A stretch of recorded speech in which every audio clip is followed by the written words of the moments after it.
आज एक बार फिर से परिचय मिल गया कि मोदी विरोध में उतरते उतरते देश की विपक्षी पार्टियां किस प्रकार से विकास विरोधी बन जाती हैं और जहां पर भी राष्ट्रहित की बात होती है वहां पर बहिष्कार करने लगती है। वैसे कांग्रेस पार्टी ने तो इंडिपेंडेंस डे के प्रोग्राम का बहिष्कार किया था।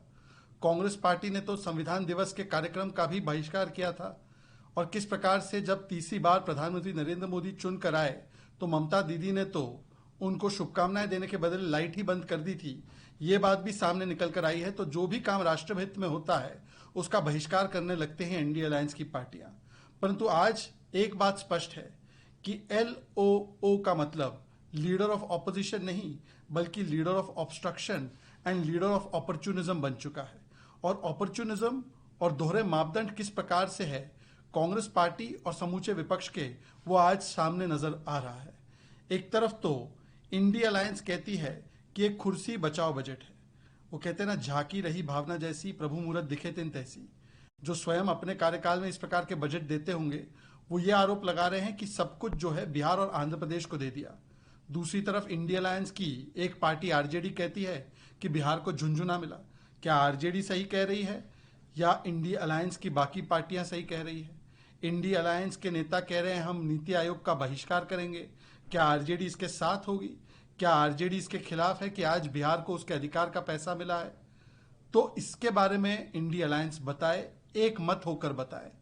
कांग्रेस पार्टी के मैनिफेस्टो को भी अगर आप देखेंगे जो पिछले चुनाव में उन्होंने दिया, उसमें केवल आंध्र प्रदेश का ही जिक्र था और किसी राज्य का जिक्र नहीं था। तो क्या यह माना जाए कि कांग्रेस का मैनिफेस्टो बाकी राज्यों के साथ अन्याय कर रहा था?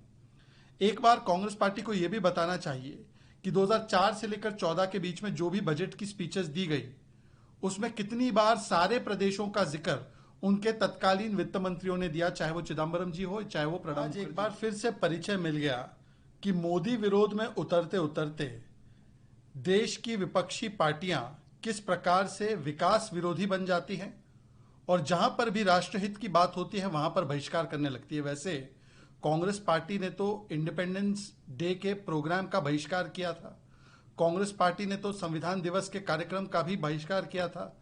और किस प्रकार से जब तीसरी बार प्रधानमंत्री नरेंद्र मोदी चुन कर आए तो ममता दीदी ने तो उनको शुभकामनाएं देने के बदले लाइट ही बंद कर दी थी। ये बात भी सामने निकल कर आई है। तो जो भी काम राष्ट्रहित में होता है उसका बहिष्कार करने लगते हैं इंडिया अलायंस की पार्टियां।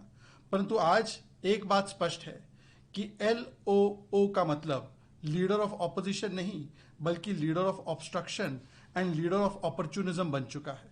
और अपॉर्चुनिज्म और दोहरे मापदंड किस प्रकार से है कांग्रेस पार्टी और समूचे विपक्ष के, वो आज सामने नजर आ रहा है। एक तरफ तो